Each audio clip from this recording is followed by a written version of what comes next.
welcome back.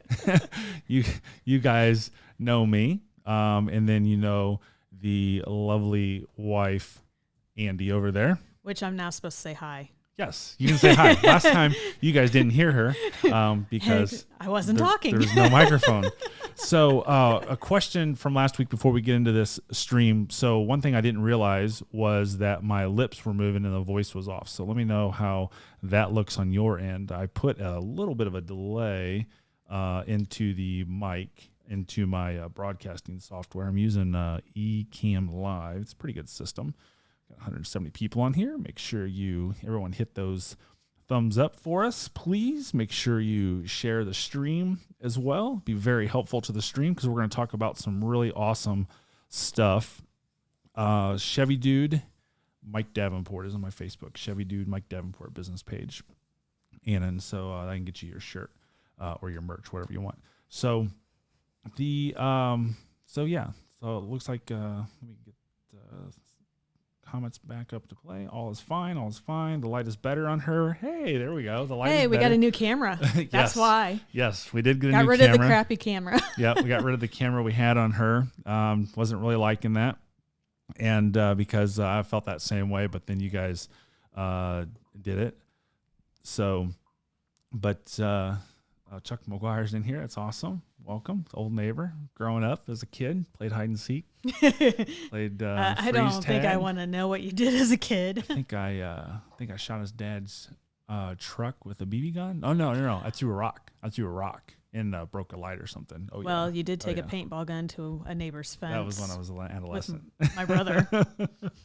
All right, so we're gonna get into this. We're gonna talk about credit and stuff like that. So if you've got questions, you can text your questions into the 502-909-5192 number. Keep questions on content tonight.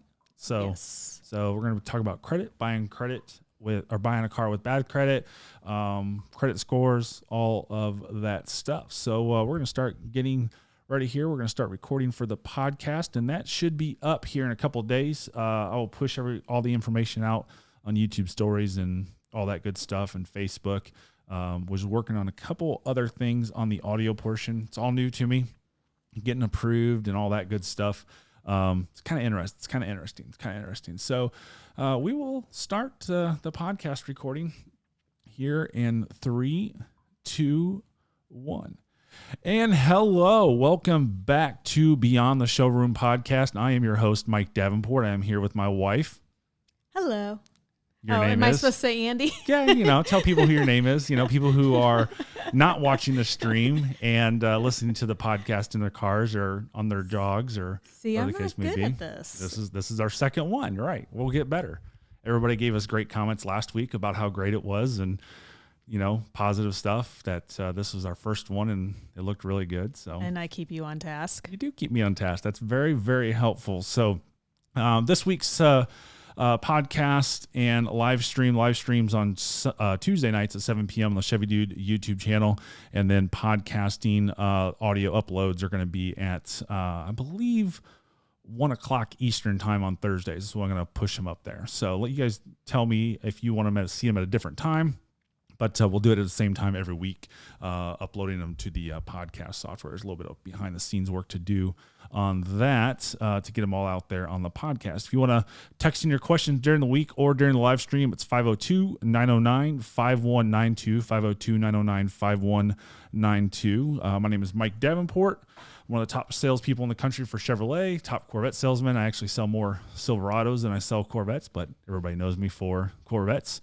And this week's topic is all about credit. So some of the things that go on every single February, every single March is the fact that people are buying cars with their tax refund. You ever bought a car with your tax refund? Do I get a tax refund? I don't know. I don't work. No, you don't work. This is a job, right? Yeah, but you don't pay me. No, I guess I don't, do I? No. I haven't had a tax refund in, let's see. I haven't worked in at least 6 years. Yeah, for sure.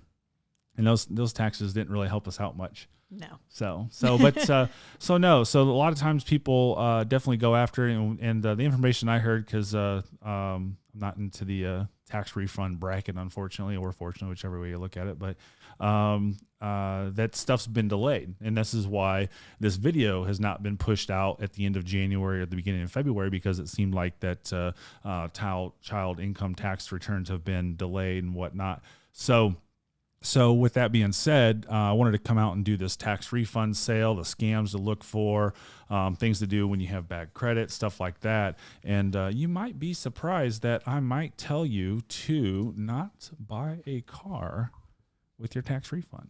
Car salesman telling you not to buy a car. Is that smart? Well, is it ever smart to say not to buy?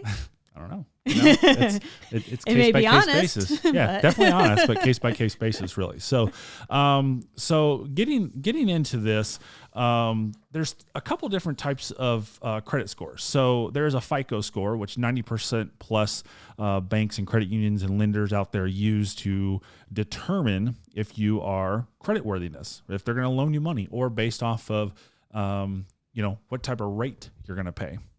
And do you know the other type of credit score there is? Crickets. Crickets. Yeah, I don't know which one that is. I can't remember which one. So it's that bottom purple one. This one? There we go. Crickets. I have that one. I know it.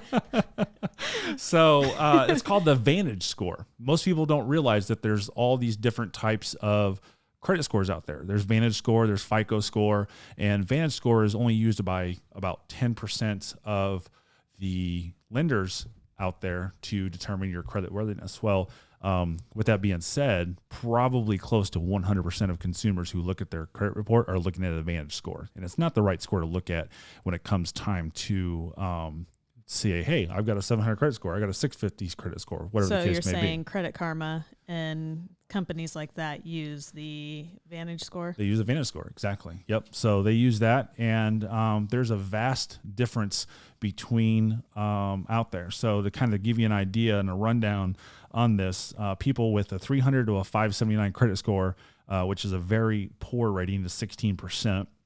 People in the fair category, which would be 580 to 669, is 17%. People in the good rating, which is 670 to 739, is 21%.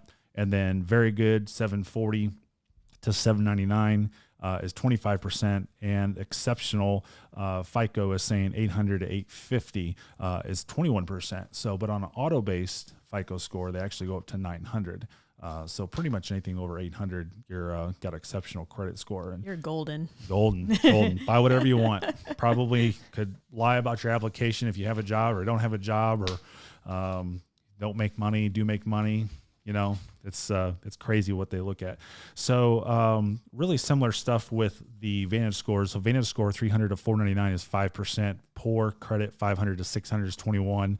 Fair credit's 13%, 601 to 660, and then 661 to 780 is 38% is good, and then the Vantage Score 781 to 850 is 23%. So that really tells you, but both of those, looking at those, you're still looking at over 50% of people having good credit in this nation, but that still leaves a vast majority of people to not have good credit. So Peter just asked, is $499 a good rate on a new car? It is a good rate on a new car, depending on your credit. So prime right now is usually in the 4s. Can we get in 3s? Absolutely. Can somebody's going to be out there like, I can get 2.99 at my credit union, right? I get it.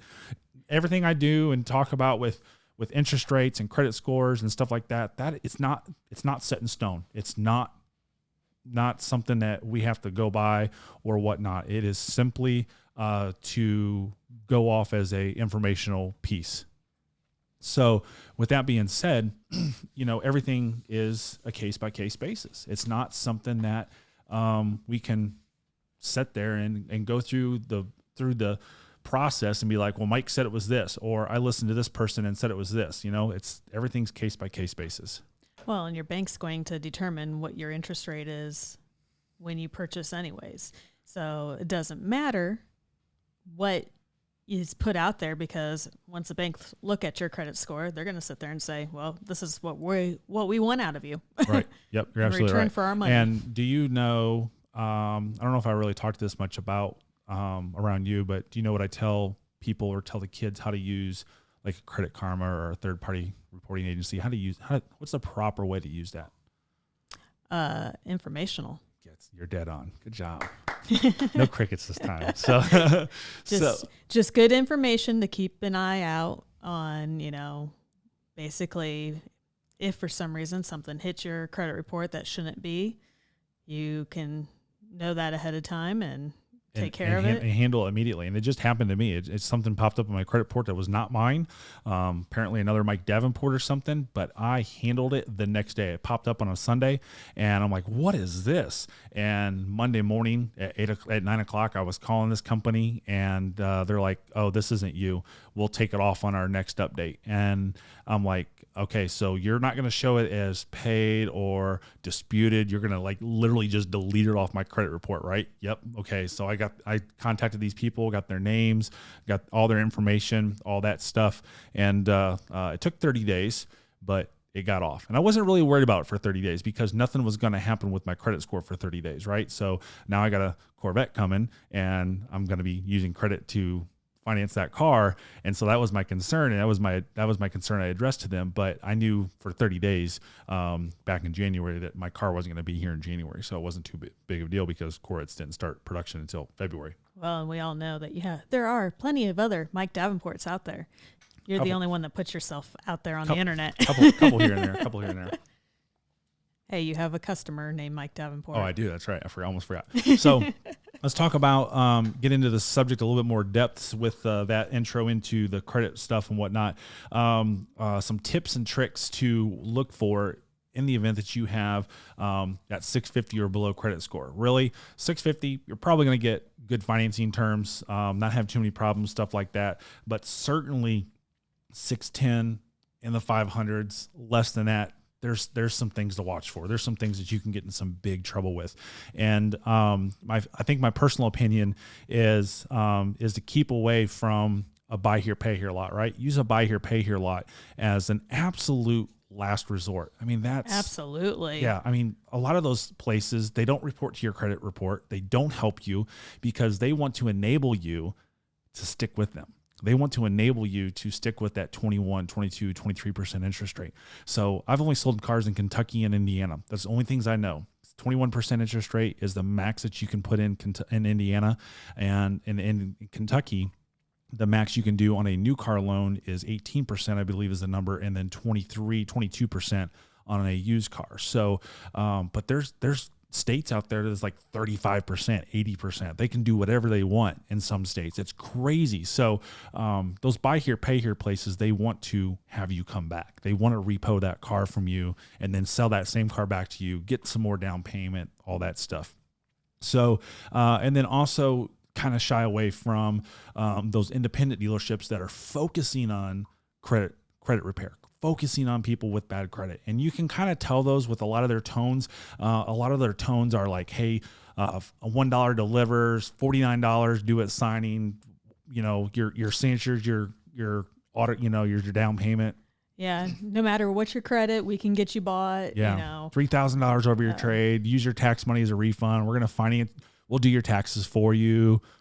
All that stuff. Those things are like huge signs that they're going after the market of subprime lending. And the subprime lending is a huge market, right? And you can do it ethically. You can do subprime lending ethically. And another big sign of those independent dealerships that are focusing on subprime credit would be the dealerships that do not post their pricing. And I say this all the time.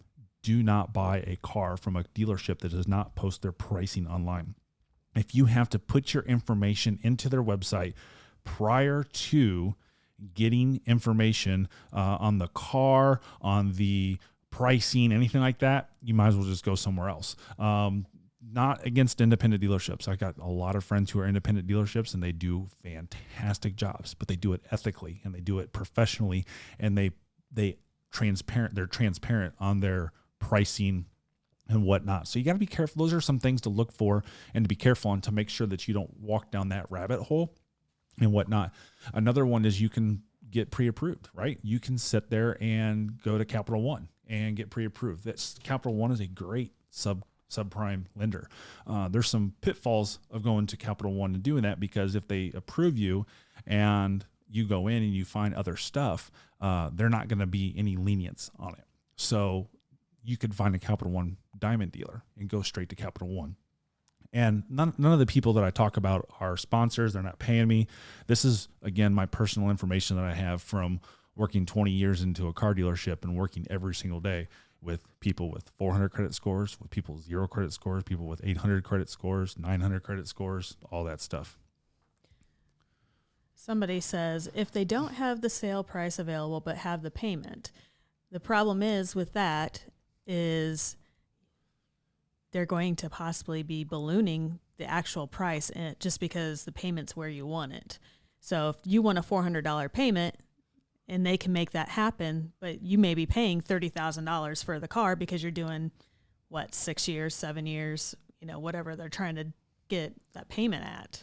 Right. And just so you know, $30,000 car is gonna be like a $600 payment. I know. With excellent credit. I am just throwing numbers out. This is what's great, right? This is what we talked about last week. Is I do this every day. I live and die by this, and you live through it vicariously through me, but you don't know the ins and outs and know that stuff. But that's good, because a lot of consumers don't realize that that's going to happen. And then you throw subprime market into it. That $600 payment on a $30,000 car is going to jump up to an $800, $850, maybe $900 payment, depending on interest rate. So, and if you're subprime, you shouldn't be able to afford that type of payment. That's not necessarily true, because it's amazing that you have people that making $10,000, $15,000, $20,000 a year or a month, and they don't pay their bills. I've seen it all. I've seen it all. And that's just crazy. It is crazy. But and I also want to make sure that people understand that I don't look at anybody in any different ways because of their credit score. I don't talk down to anybody. I'm not making fun of anybody in any way, shape, or form. All this information is things that I see daily. And I love doing this, and I love showing people the right things to do and how to do it. So there's really like 2 or 3 things to be ready for when you're wanting to buy a car if you have subprime. And the number one thing is you got to be open-minded. You have to be open-minded. I see so many people walk in to a dealership and they have blinders on, and they're like, I want this Silverado and I need it at $400 a month. And it's impossible. You can't do it. So you talk to them and you find out that they just walk out of the dealership because they're mad, because they're so close-minded and they have this goal in mind, and whatever they've done in the past doesn't warrant them to buy the vehicle they walked in on. And guess what? They're still being open-minded. They just don't realize it yet, because they're walking out of the dealership to go to the next dealership and find something else. And next thing you know, they go to a Dodge dealership and they look at a Charger or something, and they're like, oh, we like that Charger. We were just over at the Chevy store looking at a Silverado, but wow, we really like that Silverado, because we're all visual people as human beings. So do you have any idea on what 3 goals would be to be open-minded? Just one of them. 3 goals to be open-minded. One of the 3 goals to be open-minded when you walk into a dealership if you have subprime credit. And where's the crickets again? All right. So the 3 things that you want to keep in mind is when you're being open-minded walking into a dealership is, 1, we want to get good, reliable transportation. That's first and foremost. Oh, you're talking about those 3 things that you always tell every customer. Now do you know? See, Did I ask the question wrong? Was it my fault? Open-minded. That means being open to anything, not having set goals. So basically, you want the 3 goals to getting a vehicle when you have subprime credit. I'm just glad you didn't blame me for asking the question wrong. It's always your fault. So get our 3 goals for being open-minded is get reliable transportation. That's first and foremost, is get that reliable transportation, because that reliable transportation allows us to do our family things. Most importantly, gets us to and from our job to pay for bills and to make money for our family and stuff like that. And then allows you, when you're open-minded, allows you to stay on budget much easier. That, I think you said it perfect, $30,000 car at $400 a month. People just don't do the math. Right. And then it also, most importantly, it rebuilds credit. So one of the things that I always tell people is, very open-heartedly and just being candid about it, is when you pay your bills, you tell me what to do as a salesperson. When you don't pay your bills, I tell you what we're doing. And that's just based off of my knowledge of what the banks are going to approve, what the banks are going to do, all of that stuff. And that's super important, again, to be open-minded about it. So with that being said, when you walk into a dealership, and the number 2 thing would have equity into it. And I just saw someone say this. They said 25%. It's a dead on number. It's a great number, 25%. Bare minimum 10%. Okay. So you got to realize when you're buying a car that you may have 5, 6, 7, 8, 10% in taxes and fees that goes over and beyond the purchase price of your car. So now you've got a car that's $20,000 and you're adding 6% sales tax on that, and the dealer fees and title fees and stuff like that. And you don't put any money down, and people want to blame us, as in car dealers, of why they're screwed over, why they have negative equity. It's not us. It's you. It's you that didn't put the money down to put yourself in an equitable position. You're already going negative in the hole when you buy a depreciating asset, and then you're adding on sales tax, tag, title, license. And so now you're losing 10, 20% in value on a car, but you've added 6% or 7% or 5%. So question for you. Can I borrow $20,000? Who are you? What's your name? Do I know you? I hope. What are you doing in my house, lady? I would like to buy a car. Can I borrow some money? Well, if you're buying a $20,000 car and need 20 grand, it's 100% down. It's no, that was my equity. 20% down. Oh, you're scaring me now. You're scaring me. I'd like $100,000 car, please. Yeah. So I'll find you a good salesman to work with. Okay. Yeah, I need a good salesman. My last one didn't bother to show me the car at all. Just said, here you go. Yeah. Which car was that? That was on the Corvette. The Corvette. Yeah. I made you drive off the showroom floor, not having to drive a stick for a while. And yeah, I hadn't driven a stick in probably 15 years. Probably. You're aging yourself. Don't say that number. And you made me sit there and drive the Corvette right off the showroom floor, and put gas in it. Oh yeah, I did make you put gas in it too. Because you couldn't even bother to put gas in it. No, because I didn't want to drive it. It was a surprise. And oh, is this where you say it's my car? Oh, I made that mistake. Yes. So back to the equity thing. You're supposed to keep me on task. We got off tangent there. So back to the equity thing. 10% down would be the absolute minimum down. And if you don't have money down and you walk in to buy a car, okay, I get it. I understand 100%. But we're talking subprime. So 10% down is a huge number, and that only gives you 3 or 4% equity right there, and you don't really have any equity. But that only gives you a 3 or 4% buffer of equity. 20% down is a great number. 25% down, as it was said earlier in the comments, fantastic number. Anything above that is only good for you. The reason we want to do that is it allows you to get better approvals. It allows you to get approved. It just simply, plain and simple, allows you to get approved with the money down. It makes the banks blind sometimes. I've gotten a 400 credit score bought on a car because they had a huge amount of money down, and the banks were just blind. It's crazy how the banks do that. So allows you to get better terms. So having maybe you're on a little bit older car, maybe you're on like a 7 or 8 year old car. Typically speaking, sometimes the banks are only going to let you do 24, 30 months, 36 months, which would make your payment really, really high. So with that being said, if you've got that money down, maybe they'll let you go 48 months because you're in an equity position. And that allows you to have that lower payment. So you get better terms. So also allows you to get a better car. So say you got 3 or 4 grand down. So when you look at a $10,000 car, it's 30%, 40% down, right? So, but maybe you can look at that $15,000 car because those $10,000 cars are usually higher mileage, 80, 90, 100,000 miles. So now we look at that $15,000 car that maybe have 30,000 miles. So do you think having that $3,000 and $4,000 down, you can do the math on that, $15,000, what that $3,000 and $4,000 down is. Do you think that puts you in a better position to have a car with 30,000 miles rather than 100,000 miles? Because then you don't have to worry about maintenance. You don't have to worry about something breaking down. You don't have to worry about after expenses. Does allow you to buy a warranty typically with a 30,000 mile car.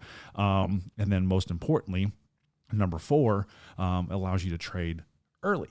So maybe we're being open-minded, right? And you did not get to pick the car. I had to pick the car.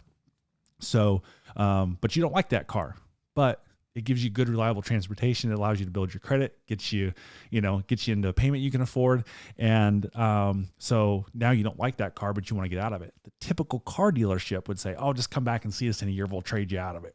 That's the stupidest lie I've ever heard in a day in my life. It's a scam. It's a fraud. You can't trade out of a car in 1 year, assuming you're just going to make all your payments as scheduled. You're going to make 12 payments, right? Really, you're only going to make 10 payments because you have 30 to 45 days to your first payment, typically speaking. So really you're only going to make 10 to 11 payments, and there's no way that you have the equity position. So my take on, what do you think? What do you think the position should be for someone to trade? How much should they pay their loan down?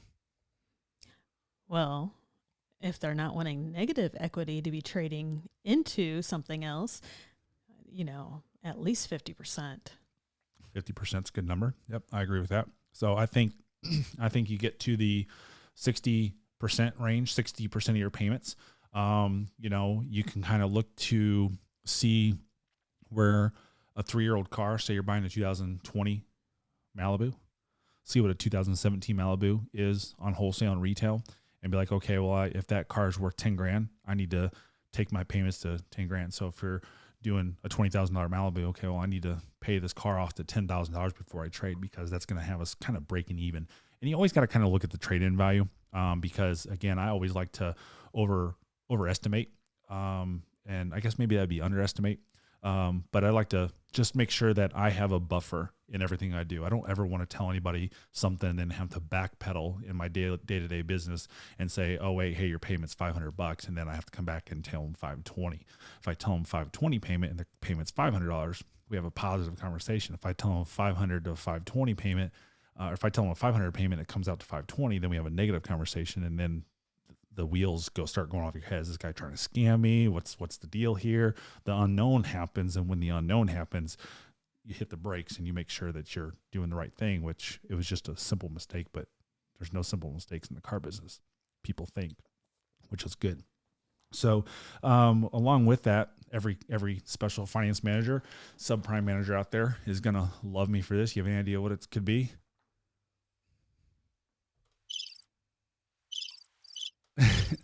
I've hit this button too many times. So, so that is bring your documents. Bring your documents is huge for subprime stuff. So if you're doing subprime stuff and you want the easiest possible way to do things, bring documents with you. See, we're on a topic I am not the most familiar with. Yeah. So I know, this is great. I'm over here just being crickets. All right. So, documents that are absolutely so important with subprime deals is having all of your information up to date. Doesn't matter if you moved yesterday or moved 6 months from now, a year ago, whatever the case may be. 6 months ago, not 6 months from now. 6 months ago, a year ago. I can't talk now. But were you gonna say something? No. Oh, okay. I was just waiting to find out what you're trying to say. Yeah, I'm going to spit it out, I promise you. So just have all your stuff up to date. So because a lot of the banks will want to see that stuff and they want things up to date. And most importantly, when you go to the DMV and stuff like that, all that stuff has to be up to date. You know what POI stands for? Point of interest. That's a good one, but not in the car business. We don't have any POIs in the car business. That would be proof of income. Could also stand for proof of insurance, but typically speaking, POI is proof of income. So bring your POI with you. Have access to your POI. POI is going to be your most recent paycheck stub, not one from 6 months ago, not one from 2 months ago. Your most recent paycheck stub that you have. If you change jobs, or your company changes payroll companies. Happened this year to us. They changed the payroll company this year. Make sure you have your last paycheck stub of the old payroll company and your most recent with the new payroll company. That could mean a difference. So you want to make sure that you have all the information up to date, and then also bring your POI with you. If you're a 1099 employee or you get some type of government subsidized income, Social Security income, child support, stuff like that, bring proof that that happens. Typically, that's bank statements. It's going to be 3 or 4 months bank statements. Not go into your checking account and print out the ledger that you have there, going in, downloading your 3 or 4 page documents, printing those out and bringing those with you. 3 months, 4 months is huge on that stuff, because the banks do make you prove it. If you tell the bank that you make $2,000 a month, they're going to say, prove it. Or the dealership's not going to get funded with that. And then also, most importantly, have some sort of bank account. A green dot money card, not going to work. Those money cards you can buy at the Kroger store or Walmart or whatever, not going to work. Find some sort of bank account. And I understand that not always with subprime market that they can have bank accounts, but you need to figure something out. Make sure that both names are on it, spouse, whatever, whoever's going to be on the car loan needs to be on it and show proof of income, because the banks may say, let's see the statements, and that's going to save the day. It's going to make things so much easier. So, and one of the biggest scams that you have in the subprime market is the yo-yo loan. Do you know what a yo-yo loan is? I know I should know it, but it's not coming to me right now. What does a yo-yo do? It bounces up and down. Up and down, right? So when you have a yo-yo up here like this, and you throw it down, and for the people listening to this, I'm making a yo-yo motion, so I think you get it. So you throw the yo-yo down, it kind of hangs down there for a second, right? You pull your hand back up, and the yo-yo comes back up, right? It's supposed to. It's supposed to. Maybe. I don't think I've ever made a yo-yo actually work properly, so, So yo-yo loan is exactly that. So yo-yo loan is when the dealership gives you a car, says, congratulations, you're approved. Go tell your friends, post it on Facebook, give me a good review, blah, blah, blah, blah, blah. Go ahead. You were going to say something. I can tell. Is this when they call you back and make you say, oh, I'm sorry, the bank did not approve you and you need a cosigner, or we need to get you in a different vehicle, or we need to do this or that, higher payment. Interest rates changed, money down, whatever the case may be. We need more money down. We need this. Oh, hey, blah, blah, blah, blah, blah. That is illegal. You cannot do a yo-yo loan. If they do what's called a spot delivery in most states, when you take delivery of that car, that's your car. You need to make your payments. And if that happens, you need to find out from the dealership what's going on. And I prefer it's best to do it over the phone. Yeah, sure, no problem. What can I do for you? Well, the bank called and said they need $2,000 more down. Okay, well, why is that?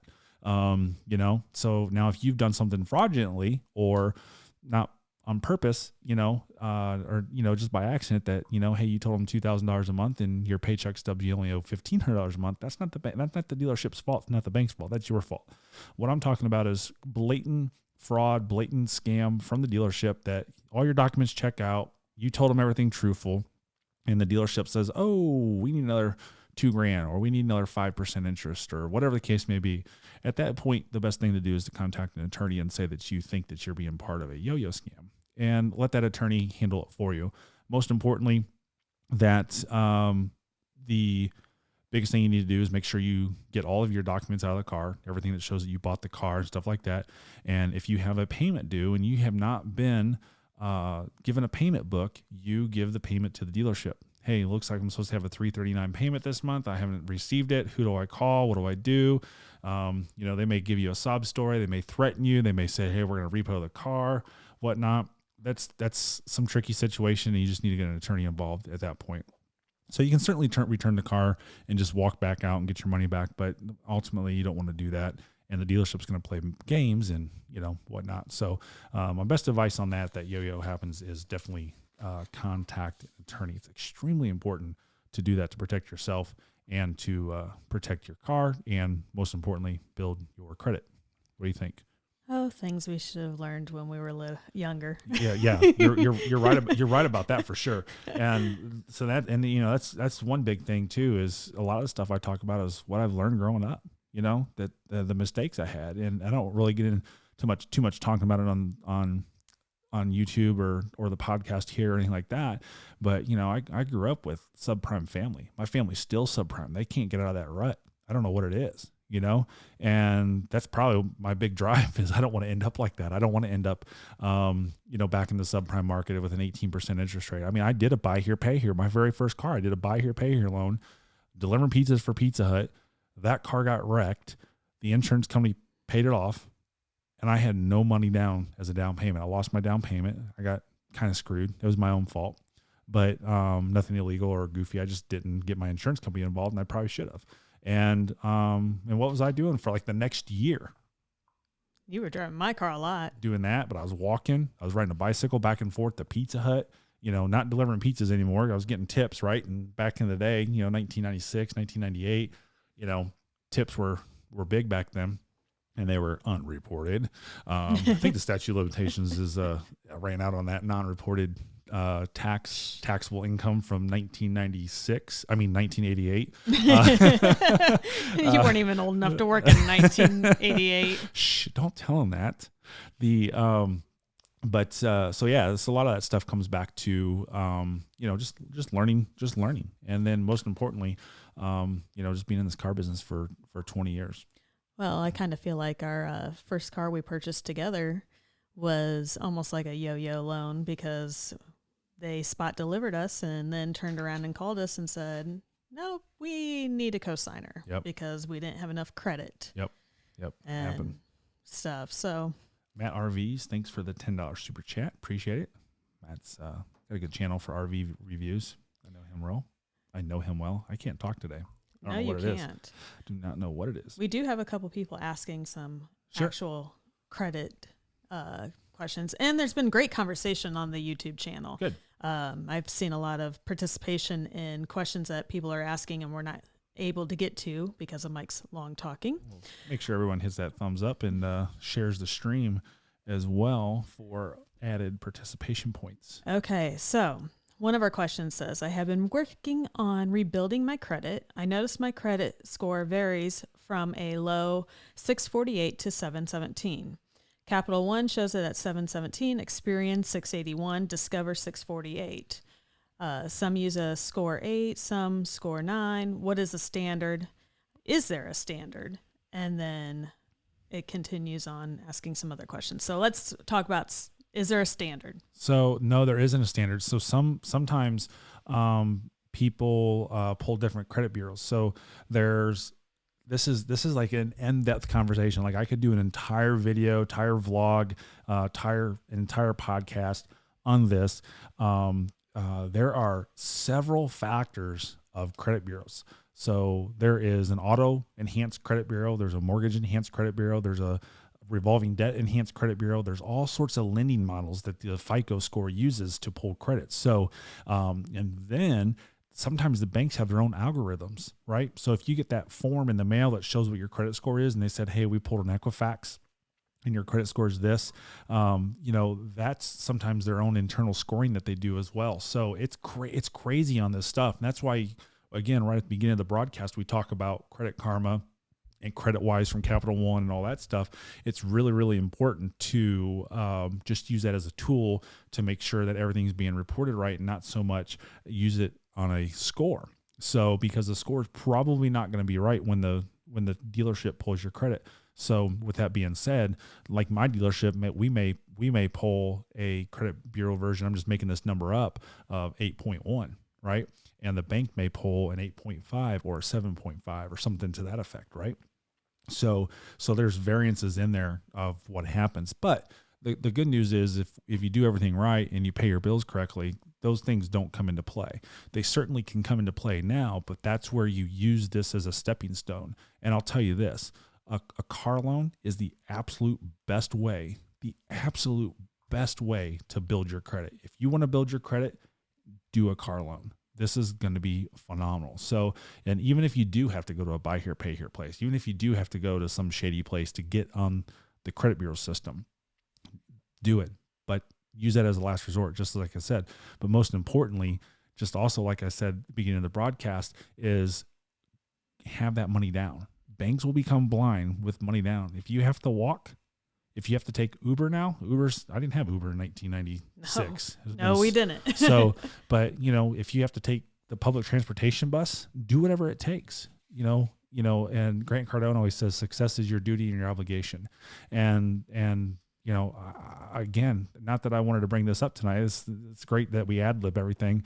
But I did this stuff. I'm talking from experience that I walked to work. I rode my bicycle in snow to work at 6:00 in the morning to get to work to make $10 an hour. So $400 a week, because I worked 40 hours and they wouldn't let you work overtime. So it's $400 gross per week. So I've done this and with a kid and you. Oh, thanks. You're welcome. So the second part of it is I'm upside down on a motorcycle loan to the tune of $8,000. And have been wanting to trade it in for a car. What are your suggestions? So it's tough. If it's the best thing to do is get that $8,000 and pay off the motorcycle. So certainly you can sell it. If you got the cash to pay the loan off, that's fine. Do that. But you have to. It's a tough pill to swallow for that $8,000. But the biggest mistake people make is they roll that $8,000 into the next loan and they're even in a worse position. So the best thing to do is, if you're in a warmer climate, you can drive that bike all year round, but maybe look at if you don't have a car, which I would have to assume that you don't have a car, if you have a motorcycle and you're in a warm climate, which I'm jealous of, but, just sit there and do it that way, but you got to pay that money off. You're obligated to pay the bank that money. And the best thing to do is sell it and get as much money as you can and pay the difference to pay the loan off. You can certainly roll some into a car, but it's not the best thing to do. Okay. Next question. My credit score is over 700. I'm paying 6.1% on a vehicle loan. No late payments. Should I be eligible to refinance after 1 year of on-time payments? So we just did this with our daughter. So we got this Corvette coming and had all these car loans on my credit report, and I was trying to knock a couple of them off and pay them off and stuff like that. 21-year-old daughter, over 800 credit score. I had problems getting her refinanced because I was on the loan originally because she has what's called a thin file. Yes, she has an 800 credit score, but she doesn't have a thick enough file for the algorithms of the banks to say, oh, yeah, she's good. We won't even look at it. A human looked at it and pretty much declined credit without me being on there. So basically, I knew this. I was at, where were we at, like 13 months, 12 months? Where were we at? Do you remember? Oh, on hers? Yeah. Oh, 9 months. That's what it was. I knew it was something low. So we were at 9 months, and I had a lot of problems getting her financed. And luckily, I got one bank to do it. And we submitted her credit probably 13 or 14 times, which goes into saying that submitting your credit that many times does not affect your score one bit. Most people think that submitting your credit over and over and over again affects your credit. It does not. I wouldn't do that to my own daughter, let alone to somebody else. But with that being said, so I said this, I was like, why am I doing this? I said, I knew I should have waited 18 months because the 18th payment, not 18 months, 18 payments is so critical to the algorithms. We don't know what the algorithms are, right? They're not giving us the algorithms. But again, that's where experience comes into play of watching how this system works and how everything plays out. When you get a new car loan or a new debt, down goes your score. But once you show that you can repay that over time, that goes back up. It happened with me. My credit goes down once I put 2 car loans on it right away. And you did back to back. Back to back, right? 2 months, 2 months in a row, you put 2 car loans on. Yep, because I financed them for the kids. So my credit score went down, but then I just watched it go back up, and I wasn't worried about it one bit. Was not an issue. And I was talking to Buddy today that a friend of his went to California and charged up like $5 or $6 grand on a credit card that has a $12,000 limit, and his credit score dropped 155 points. So revolving debt is your worst enemy. So don't, that's why I said earlier that buying a car is your best debt to raise your credit score and to get a new loan down the road. The revolving debt, the credit card debt, is the worst debt. So when people sit there and tell you, it's like, oh, just get a credit card and put something small on it, that's a big no-no. Do not do it. If you do get a credit card, just let it sit there and don't do anything. Go throw it in a drawer, forget about it, and only do something in the event that they say, hey, listen, we're going to cancel your credit card. And if you don't charge it, that's when you go out and charge something to it, put a tank of gas in your car, buy a candy bar, something, because they cancel that credit card. That hurts you as well. So it's really goofy how all this credit stuff works, all these algorithms work. And it's never ending and never revolving on everything. Another question? I don't understand this question, but maybe you will. What is a 78% rule? Ooh, I don't think I know that one either. I would say, so I know what a 7/8 loan is, but I don't know what a 78% rule is. I don't know. I've never heard of that. 78. Let me Google it real quick. 78% rule. Credit is what I'm gonna. That's what I'm gonna do. The rule of 7/8 is a method used by some lenders to calculate interest. Oh, I think that's what they're asking. That's okay. So I kind of said it. So there's not really any 7/8 loans anymore. So Google says the rule of 7/8 is a method used by some lenders. The keyword some. To calculate interest charges on a loan. The rule of 7/8 requires. Is that what they said? The rule of 7/8, or did they 78%? It's written as 78%. Okay. So the rule of 78 requires the borrower to pay a greater portion of interest on the earlier part of the loan, which decreases the potential savings for the borrower in the paying off their loan. So, in a nutshell, all of the loans that I've ever done in 20 years have been simple interest car loans, right? So simple interest car loans, your interest is calculated 365 days per year based off of your daily balance. So if I had a $400 car payment and I literally walked into the bank every day and equally spaced out $400 over 30 days, my interest would go down every single month that I would pay. That's kind of goofy. Nobody would ever do that. I'm trying to go to the extreme on that, but that's what it is. So 7/8, if that's what they're asking, the rule of 7/8 loan, it's not really used anymore. It was used in mortgages way back in the day. But you're always going to have interest loaded in the front of your loan compared to at the end, because you're paying interest on a daily balance on a simple interest loan. That's what I'm trying to say. Okay. Next, this is not even fully a question, but it is a question. I paid my Jeep off 2 years early. Is that going to hurt me or help me? No, I think that's only going to help you. So, I think if you had a 36-month loan, you paid it off too early, that might hurt you a little bit. But no, paying it off early is not a big deal. So, it's like, you pay less interest if you pay it off early. You definitely pay less interest. You show pay as agreed. So again, I think that 12 to 18 month, definitely 18 month, is kind of like the trigger that your credit score doesn't get hurt for having a loan and then closing it real quick. But no, I think you're good. Most people do car loans on 5 years and 6 years. So if you paid it off 2 years early, it's not a big deal. That happens every day. I mean, we did it. You look at the Camaro. We paid the Camaro off really, really early, and it didn't affect any credit score. It actually bumped my credit up when I paid that off. Well, and we always pay more money every month to our vehicles as it is. So, and I did see that somewhere in our comments, which I don't know where that was, but somebody did ask about paying more than your actual payment every month. And so when you pay more than your actual payment every month, somebody already responded in the comments, but what happens is the extra money goes to your principal. Yeah. And then in turn, your interest goes down because, like you talked about the simple interest, you sit there and have paid more money in, and they can't charge you as much interest on your principal. Yeah. And another hack too is paying your car payments biweekly. So if you get paid every 2 weeks and you got a $400 car payment, every paycheck, send $200. We all do this electronically now, right? So you can just get on your app or on the computer and send $200 to that, because over a 72-month loan, you're going to pay your car off usually 6 to 8 months quicker. Usually it's closer to 6 or 7 months, but 6 to 8 months quicker than you would, which means that you're not going to have 8 months worth of interest or 6 months worth of interest. And then the biggest thing is, this is not so much a scam, but I want to caution people, and my dealership does this, so it's definitely not something I'm talking bad about it. And some people, this is the best route to go, right?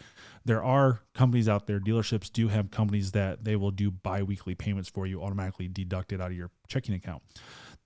Just ask questions on it. I'm not a fan of it. Not a fan of doing that at all, because I'm capable, if I wanted to do that I can make those payments on my own.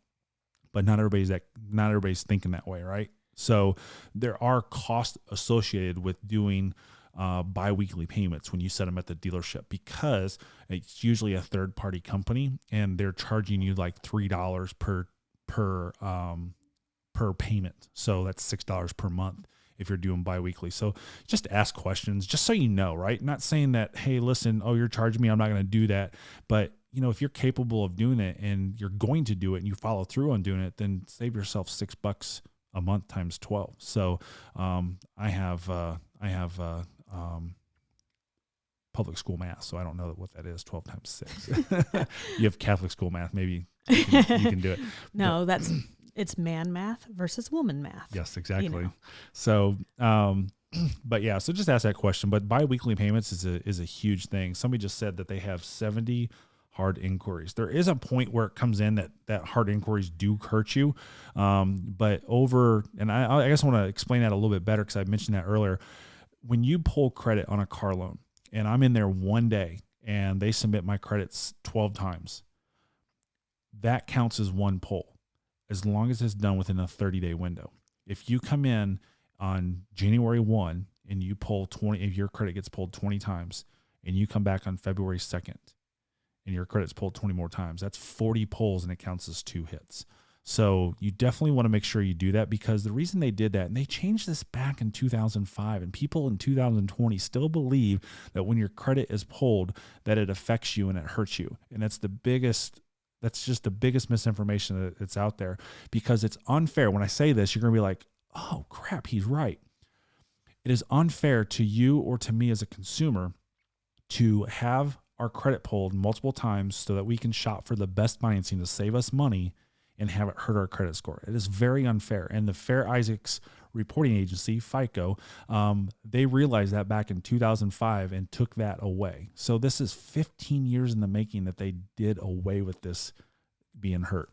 It's pretty bad that they had to wait till 2005 to figure that out. Yes, and when you talked about that comment, I had gone back and somebody had asked about, is there any way you can give a dealership authorization to send only your credit, or send your app to only a couple banks and not everyone? He said, I have 47 inquiries from one dealership. Yeah, so you can do that. Like, I have clients all the time that are like, hey, listen, I only finance through this credit union, and we write with that credit union, right? I only want to work with this bank. So like with me, when I'm getting ready to do this Corvette loan, I'm probably just going to go through Bank of America, and that's the only place that we need to submit it. So because I'm putting in the business name, and just I know how Bank of America does on business loans and stuff like that, then there's no reason for them to submit this at multiple places to see what best interest rates is. I just kind of know already because I'm in there. But yeah, you can tell the dealership that, hey, listen, I want to shop for financing, but use your top 3 lenders. I don't want my credit pulled more than by 3 different banks. Now, typically the dealership is going to pull your credit, which is 1, and then if you tell them 3 banks, it's four credit pulls on your credit, and that all counts as 1. So you can certainly do that 100% of the time. And I get that. I get it every once in a while. I don't get it a ton, but I get it every once in a while. Okay. Well, this one's a good one. I traded in my car and the dealer took a month to settle the finance on it. Is this usual? No, that's not usual. That's scary. That is scary. I know our daughter was worried about that when it came to refinancing her loan. She's like, am I going to have to make 2 payments and everything? I was like, no, they should have it. Yeah, handled. as a 21-year-old kid, you're really scared about that. And yeah, a lot of times most 20-year-old kids aren't thinking that either, but they've learned that from us. So with that being said, no, it's not normal, and you got to be really leery about that. And if that does happen, the thing to do is find out what's taking so long, why are they doing this? Because there are some dealerships out there that are behind on payments, and they take that money and they float it. When they get paid from the bank, they float it to themselves, kind of to rob Peter to pay Paul type thing. And you've seen things about those stories, and they call it getting out of trust.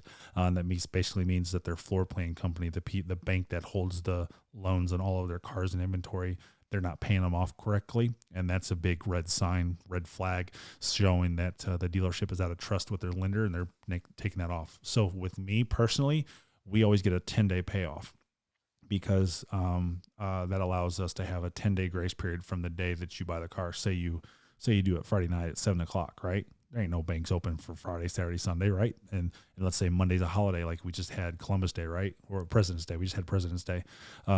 So if I do a deal on Friday night, that's Friday, Saturday, Sunday, Monday. I'm already 5 days in before that bank's gonna get that check on Tuesday, right? And my office is probably closed till Tuesday. So now they're not gonna get that check till Wednesday. So now we're 6 and 7 days into this. So 6, 7, 10, maybe 15 days it would be a grace period. But if the dealership's getting a 10-day payoff, then their average paying off is less than 10 days. And now with a company called DealerTrack, that most dealerships have, I would probably say 70 to 80% of dealerships out there have what this company called DealerTrack. And what that is we can electronically pay banks and like pay them off in like 2 days. So say that same scenario happened. I did a deal at 7:00 on Friday night. So, and we have President's Day on Monday. Tuesday comes in, my back office can pay that off electronically, and the bank has it like that day or maybe the next day. There's no checks, there's no mail. It's not sitting somewhere lost, and they have to open up a FedEx envelope or anything like that. So makes it easy. Gotta love technology. Yep. Some days.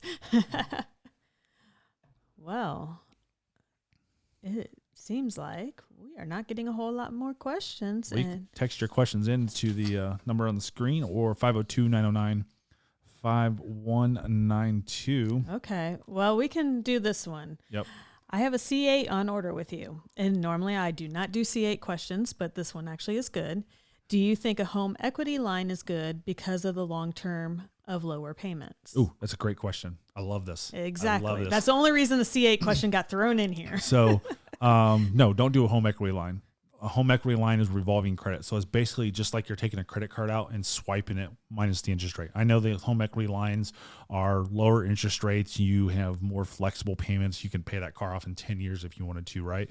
But say you have, I want to use a big number here. Say you have $150,000 home equity line of credit, and you have an $80,000 Corvette. Now you've just taken 50% of your revolving debt on that line of credit and used it up, and your credit's going to drop real quick. So no, I'm not a big fan of it. Again, a financial guy would definitely be better to communicate with on that. But I have talked to financial guys and financial wizards in the past of not using a line of credit, because reason I did that is because I was in finance. I did F&I, right? And I got paid on doing loans. I got paid on doing warranties, and I was in finance in a Cadillac store. Oh, was I supposed to answer that? I don't know. I mean, I knew that. It was Cadillac, Hummer, and Saab. Yep. Back Volvo. when there was Volvo. Hummer and Saab. So, and, Volvo's still around. Yeah, Volvo's still around. So with that, I had a lot of cash buyers, and I had to try to convert them from not paying cash, and some of them would use lines of credit. And so I learned that back in 2004, 2002, 3, when I was in finance at the Cadillac Saab Volvo Hummer dealership, and I learned a lot from that. So I did get that response from a financial guy that not to use a home equity line of credit, but ask your advisor, and they can tell you the right way to do it. And I do remember from last Tuesday night's show, we did have a question regarding what a good score would be to buy a C8. So what kind of credit score do you need to be buying a $75,000, $80,000, $90,000 vehicle? Yeah, and that reminds me, I don't know where I saw this at. I get so many messages per day. I mean, I get, if people realize I get hundreds and hundreds and hundreds of messages. I can't count how many messages I get per day from people, and I can't answer them all, which sucks because I do want to answer them all, and I hate ignoring people, but I'm one person. So I think to answer that question, 720 and above credit score. You know, you got 650. I'm not going to say don't buy a Corvette. That'd be dumb of me, but you got to be all the stuff I just told you. You got to be on it. You got to know, you got to understand, you got to come in with some intelligence into this, right? Why is your credit score 650? Okay. Is it because you have revolving debt? Okay. No problem. If you're paying your bills on time and you got a 650 and you got a bunch of revolving debt, you might have a little bit higher interest rate. So be ready for a little bit higher payment. So just, you know, that goes with that. But I had with all this said, it triggered me on a comment that I saw somewhere on social media, that someone hit me up that, hey, he's just getting done, with bankruptcy and he wants to buy a C8 and wants to know if he can buy it from me. And, as soon as I was reading that, I took somebody called in and I took a phone call and then I just lost my mind until now. And like, that person doesn't need to be buying a C8. That they need to do exactly what I've said. All my notes that I have here, about, the being open-minded. Everybody wants a Corvette. Everybody in this world wants a Corvette, especially at $60,000. Well, but maybe not a Corvette. But let's buy a Chevy Cruze or a Chevy Malibu and get our credit back up, and then go after that. Then go after that car. That's what being open-minded is about. You want the Corvette, but you have to go to a Chevy Cruze. That's being open-minded, and that's being thinking with your head. And you're like, I'm going to put my stuff before my wants and needs. I'm going to put my priorities first. Here's a good one. Just bought a house. Should I buy a new car before mortgage shows in credit? Ooh, that's a good hack. We had someone that we know, get a repossession on their car, and they went down the day the car got repossessed and got financed, on a car before that repossession showed up on their credit report. So, but yeah, I mean, that's a good hack to do. You certainly can do it. Finance, get your mortgage done. Because you know, these mortgage lenders, they're all like, don't touch your credit, don't do anything, stuff like that. And then, go down that day, 15 days, 10 days, and, get a car and your credit will be up, but you're going to take two big hits. You're adding a mortgage to your credit report. But if you're paying a mortgage off, it's kind of like a 50-50 split, that you're adding debt and losing debt, and then you're just adding more debt. So, it's a good hack. You can definitely, kill that. But definitely you don't want to buy a car before you sign on the dotted line for that mortgage. Right. Yeah. Every mortgage lender will tell you not to buy something. But I do have one more thing. I was talking about the trade-in scam earlier. You gotta realize that you need to pay 60% of this loan off, 70% of this loan off before you decide to trade. I know I said that earlier, but I just want to emphasize that because that is a big scam that dealerships pull with dealers out or with customers out there. It's like, oh, just get this now and come back and see me in a year. You can't do that. It's not going to happen unless, and it doesn't matter if you pay 60 or 70% of that car loan off in 6 months or 60 months, right? I'm not telling you a month time. I'm telling you percentage time. Once you get to that, and the best thing to do is just kind of look at trade-in value. Most people trade. Trading's so easy and so nice to do. Yes, you take a hit on what you could get for retail, but most states give you a tax credit. And with my dealership on new cars, I'm giving you a rebate to purchase a car or trade your car in. So you're going to pay more money for a vehicle if you don't trade it in. So you have to look at it case by case basis. Like I said at the beginning of the show, we have to look at every single one case by case basis. There's nothing set in stone here. And, but you just have to go into it, and whatnot. And, I have the How to Buy a Car group. Oh, excuse me. I changed the name. Beyond the Showroom. Yes. Beyond the Showroom Facebook group. And that is a great resource to go in there and ask questions, and we help everyone out. It's a great thing. And I tell people, I was like, I don't really want people to get personal in there with their credit and stuff like that. But at the same time, I think everybody's in there. They're being ethical. They're being professional. We're not in there to make fun of somebody's situation. We're not, because, we're not going to be, condescending to anybody. We're going to be professional about everything. But the Beyond the Showroom Facebook group, me and her are the only moderators of that group. And I keep it classy and I keep it going good. Really, there's no car salespeople in there, because I don't want people going in there to pitch people. I don't want people to go in there and DM them and say, hey, listen, you want to buy a car? I see you're in the market for a car. I want that group to be all about this is what I'm thinking. This is the research I'm doing. Can anybody pull a Carfax for me? Whatever the case may be. I really don't want to get into pulling Carfaxes or invoices. That's kind of a car dealership thing. But, that's what that group is all about, is to help you buy a car, to make it easy for you. But how to buy, I said it again, not how to buy a car. It's not how to buy a car. It used to be named How to Buy a Car. But Beyond the Showroom is the Facebook group name. So let's for the podcast, let's do one more question. One more, and then in this. So make it a good one. Oh, great! I was only looking at one specific question. Now I have to look at make it others. that question. Well, somebody was asking you to discuss the thin credit files a little bit more. Oh, perfect. That's a great one to end the podcast on. It basically says, I'm about to apply for my first loan, less than $15,000. I've had a couple credit cards for 3+ years and believe my score is 750 or higher. Will this be a problem getting approved? Based off that, providing that you don't have any or much credit on those cards, then you probably do have a 750 or 800 credit score when you pull an auto loan. So walking in, $15,000 car, walking in to the dealership. So when we go $15,000 car, and I'm just going to use 6% interest or 6% sales tax, and then I'm going to add $500 for miscellaneous fees, dealer doc fee, title fee, stuff like that, because every state's different. That means you're going in at 16.4 out the door. So with 16.4 out the door, 20% down is $3,200, right? Am I right? 16.4 times point. You have to do the math there. $3,200. Yep. So if you're walking in, how much money did they say they were putting down? Didn't say how much money to put down. Did say it was going to be like a $15,000 loan. So you walk into that car dealership with $4,000 down, $5,000 down, you're probably going to get approved.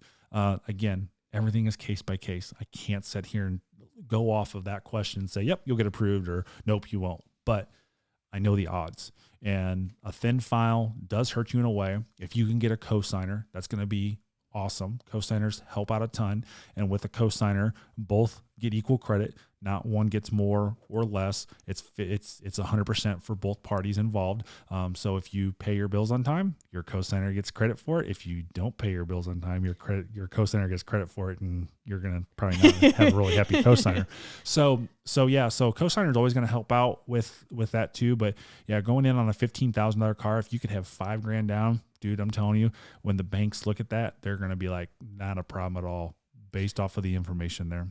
Yes, and a message came in saying it's going to be $15,000 out the door, $7,000 trade as a down payment. Oh, sweet! You'll be golden. So. You'll be golden. I bet you'll be fine with that information. So appreciate that going up. So for the audio listeners, every Tuesday night, 7 p.m. on the Chevy Dude YouTube channel, we will be live, and you can ask these questions. You can text these questions in during the week at 502-909-5192. It's down in the description of the podcasting portion of this. As always, guys, thanks again for watching. Have a great day and drive safely. Perfect. Just a little over an hour. Okay. You have kept the camera on yourself for like the last hour. I know. I was kind of pushing it around and whatnot. Yeah, but and you're keeping me off camera. Maybe you need to control that too. Maybe I do.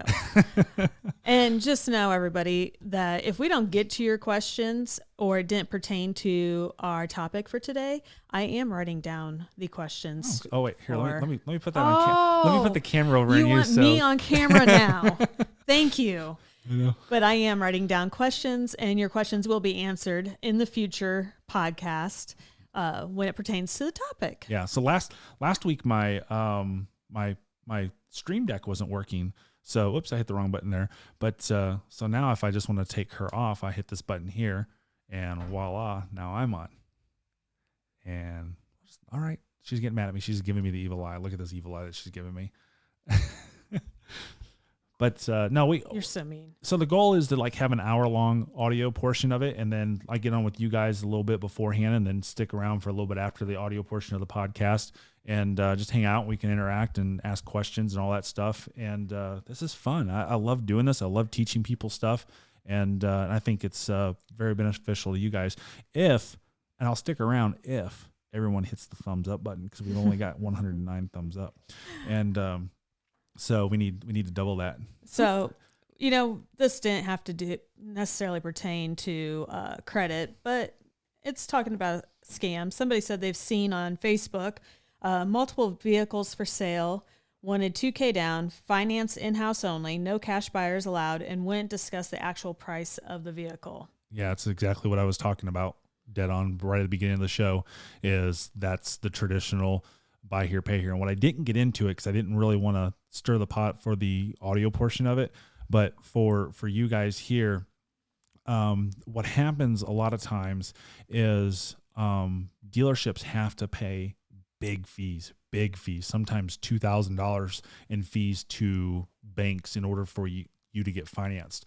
So if they have a $15,000 car that they're willing to sell that for, it's illegal to tell you $15,000 and then they find out they have a bank fee and add that bank fee to the portion of the car loan. So what will happen is a lot of times if they do a car loan through a traditional bank or credit lender, they will send it in for a payment call and say, hey, what's my payment? What's my fee? And then they work the deal backwards and do that. So that way, if they have that $15,000 car and they have a $2,000 fee, they're going to charge you $17,000 and they can legally do that. I don't know about ethics and morals there, but they can legally do that and charge you any amount of money they can for a car if you're willing to say yes. So with that being said, they can charge you $17,000 for a car that they're willing to take $15,000 because they have a $2,000 fee that they have to pay the bank. So it adds on the purchase price or their cost of the car and lowers their profit, so they can pass that on to you. And here's actually a good one that if it would have came in during our audio portion. Does making an extra payment on a car loan each month help the credit score? So we know that it actually helps you in the long run with interest in the loan, but does it help your credit score? It doesn't really help your credit score, except for with the exception of that it takes the loan balance down. So with that portion, it would. And then Hunter, you guys just saw on the screen, is it a scam if when you buy a car, they charge you for a cleaning it and they charge $500? Absolutely. Don't ever pay a cleaning fee. Does it say 600? Don't be doing man math here. So, but yeah, so it's definitely a scam to pay anything out there. So, the only legal things you have to pay is the purchase price of the car, taxes, and title fees. Dealer doc fee you can get out of. And this will be a topic for a future podcast. So, but I've explained in my doc fee video that I get a lot of hate on, which I love, but it doesn't affect me. But the doc fee is tough to get out of. You can get out of it, but it's tough. And there's some processes to do on it, but it's just, I think it's a revolving door. If like, listen, okay, I'll buy the car at $15,000, but I'm not going to pay that $500 doc fee. You need to figure that out. Okay, well, if they can take $500 off the purchase price of the car, then why can't they go to $14,000? Why can't they go to $13,500? They're always willing to put it, so it's kind of tough to say, okay, well, I beat them, because there's always money. It just comes to a point where they just say no more and they have to charge doc fee and stuff. Yeah. Somebody asked, how hard it was to qualify for a 0% finance loan. But I think the main thing is talking about the 0% finance loan are specials that like GM does, or, some of the other manufacturers do as getting a loan with their banking that they own. Yeah. So 0% typically is 720 and above credit score. But with that being said too, what you were just talking about is, say you go to Subaru. Subaru doesn't have rebates, right? Subaru, you just don't go over to Subaru and get a rebate. A lot of times they'll offer you special financing. So at that point, it's not a big deal. But that goes back to kind of what I think we talked about it last week is, if 0% is available, what do I give up to get 0%? Do I give up rebates? Do I got to pay a higher price on a car? Stuff like that. I had a customer, I think I talked about this last week, that took 0%. I think he took 0%. Yeah. Too many car deals from last week. He took 0% on a Corvette because the payment was cheaper, but he was paying $4,000 more for the car. So you just gotta look at it, which way. If he did. I remember this now. But if you pay your cars off in 60, 72 payments, then that 0%'s making money for you. So you just gotta ask the questions up front. But not every manufacturer has a rebate that you give up to get 0%.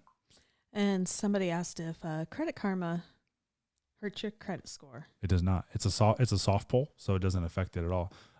Someone here, I want to answer this one here. So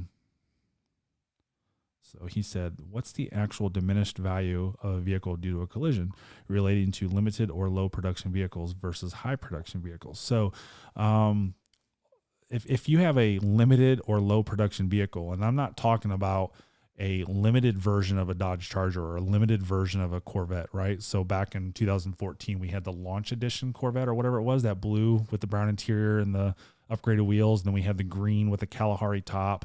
You know, if one of those, I don't even remember those limited. Yeah. So they only made 500 of those editions. Diminished value does nothing to those cars. It doesn't mean anything because that car does not have any special value because it's a special limited edition car. In the mind of the owner who paid for that car, absolutely, they've got some or what do they call that? When it's close to your chest. I'm drawing a blank. Come on, help me out. I'm trying to figure out what you're trying to say. I can't even do it. Sentimental value. That's what I'm saying. Oh. You know, so like our Corvette's got sentimental value to us, right? Does it? I don't know. I mean, not to me, but I mean, maybe to you. But you know, maybe it does now that you can't buy a manual transmission Corvette. It's our first Corvette. Yes, it's a manual. So, but you know, so that stuff like that. Now, Lamborghini.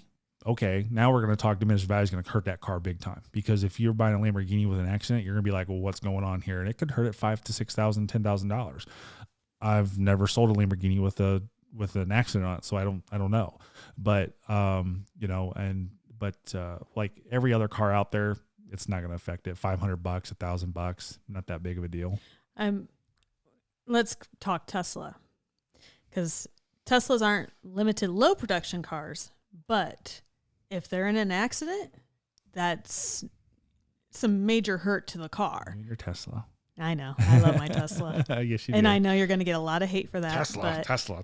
I love every time I put my Tesla. Every time I put the Tesla on the channel, it's like, I thought you were a GM guy. Why didn't you buy a Bolt? And it's has nothing to do with the company. No. I just love the car itself. Mm-hmm. I enjoy driving that car.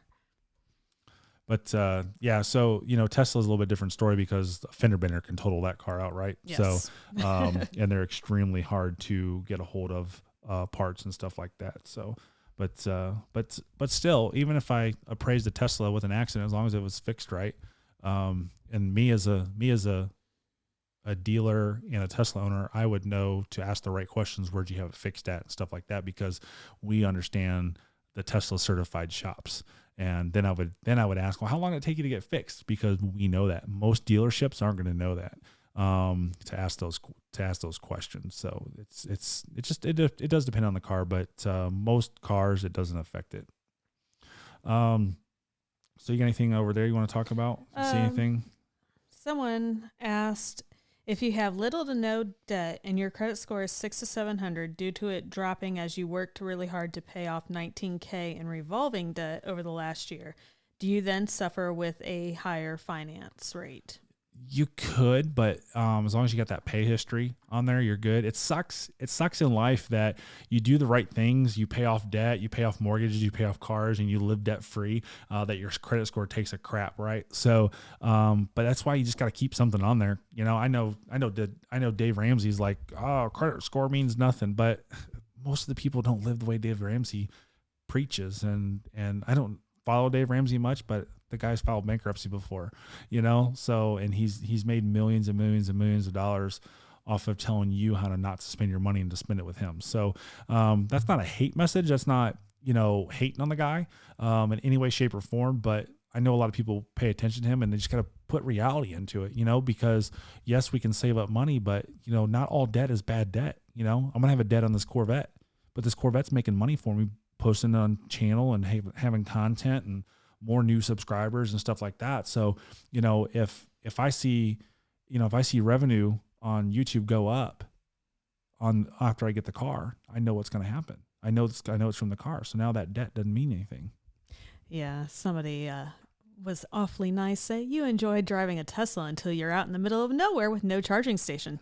Not going to happen with me because I plan ahead. Yep. And we really don't take the Tesla on a whole lot of trips. That's the cool thing about the Tesla is that the navigation system does kind of route you the right way. And that's one thing that I wish GM would get on board is maybe work with ChargePoint or work with one of these companies out there and be like, hey, listen, in order to get to this charge point, you need to you need to charge to 65% or this level 3 charger, to get there. Yeah. And that would be one of the things that would hold me back from buying a Chevy electric vehicle right now, because you have to know where you're charging. And, like when we drive to Fort Wayne, we know we have to stop in Indy, and then we know we have to stop in Fort Wayne, because when we're at my family's house, a 110 does not do it. Right. And so 110 volt outlet. Yeah. Yes. So you have to know where you're going to charge. And with the Tesla supercharging network, that it, and navigation automatically takes you there. Yep. Based on what it perceives for the car to be driving. It's actually really amazing what the navigation does on that, but that's a whole nother subject. Yeah. And the cool thing is when we first got the Tesla, we had to drive a certain speed in order to get to the supercharger, and we got there with just like a couple miles left, which is, just technology. And that's what's cool about the Tesla. And I think GM's electric vehicles are much better than Tesla. The issue is maybe some of the looks on the Bolt. Yes. I love the Bolt. The Bolt's got better technology than the Tesla does. But I think the coolness factor is not there on the Bolt. I would say the looks of the Bolt, I'm not buying. I mean, if we would build something close to the Tesla car, sounds like we're gonna have a Silverado soon. We know the GMC Hummer's coming out. That's gonna sell. And I think if GM would sit there and take some of the Tesla model of, hey, listen, this is the car, here it is, and it's still a year out, and get $1,000 deposit from everybody out there. That would be that. I mean, you look at it. I mean, they bring in $1 billion overnight because they launched a car, and they're still a year and a half out. Get the money, get the influx in it. Well, I mean, the C8's pretty much doing some of that. Yeah, we launched the C8, and here we are in February, and we still don't have it, but almost it's sold 9 out. months later. Yep. So that's, nothing negative. It's all positive. It's all constructive criticism. If there is any criticism, I don't think there's any criticism there. It's just personal opinions. But, it's, the electric car market is pretty interesting right now. Yeah.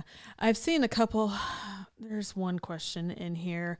Moving back to the States, going to need to buy a vehicle. When we arrive for transportation, we will be traveling around until finally settling in months after car purchase. So where and when do you pay the sales tax on the vehicle? Well, you're going to need an address in order to buy a car in the States. So you're definitely going to have some sort of address, even if it's a UPS address, right? So I know I've got some clients who do this, that they have a UPS address and a suite 102, and it's box 102, and they title it there.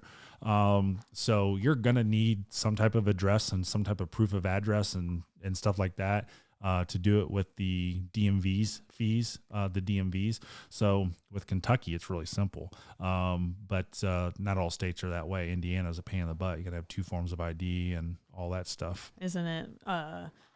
Because I really hate it when we have to do our licenses and stuff for like the real ID. We have to have two proofs of address and stuff. So, that's kind of always a pain. If, say like for me, I don't have a job, so a lot of our stuff's in your name, not my name. Yep. All right. Well, with that being said, I think we're going to be done for the night. We've been on here for... There's one more good one. Okay, one more. All right, go for it. Last one. Financing options for bad credit and late about 59 days on current car payment because they haven't been able to catch up. She wants to get a new car and do a voluntary repo on the one she is behind on. So what is your suggestion there? Really the same stuff that I talked about here. Fortunate you're in that position, but that's really what it is. And with that being said, a lot of times the banks were going to say that they want proof that that car is paid off. So doing a voluntary repo may not be the best thing. Work with the bank. You're 60 days behind. Work with the bank to try to get that up. And that's what I would do. It's a tough position. So hopefully it works out for you. But I think that's it for the night. And we really appreciate everybody being here. About 4,000 people on throughout the hour and a half. So it's really awesome. And again, we'll be back on next Tuesday at 7 p.m. Guys, thanks again for watching. Have a great day and drive safely.